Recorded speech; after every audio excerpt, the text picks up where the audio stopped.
Looks like Joe Rogan won't be casting his vote for Kamala Harris in the upcoming presidential race.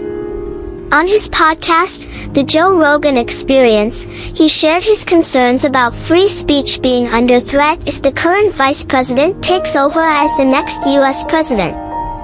In a recent episode, featuring former Navy SEAL and CIA contractor Sean Ryan, Rogan voiced his worries about online speech, saying, "I don't think things will get better if Kamala Harris gets into office. In fact, I think they'll clamp down even more. If they were trying to control Twitter, they'll just move on to the next thing." The conversation quickly turned to censorship on social media, with Rogan pointing out some of the bold statements coming from Harris's team.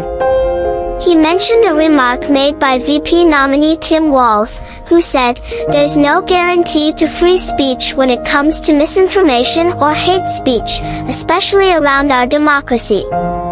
But Rogan wasn't on board with that idea, arguing that the First Amendment is meant to foster debate.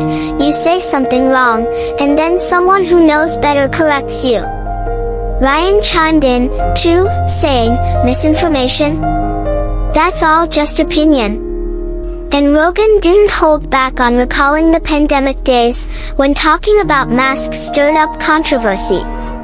"Remember when you'd get shouted at for saying masks don't work? Turns out they don't ****ing work."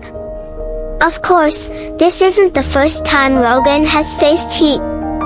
Back in 2022, he was under fire for spreading alleged misinformation about COVID-19, and even had medical experts calling for Spotify to shut down his podcast.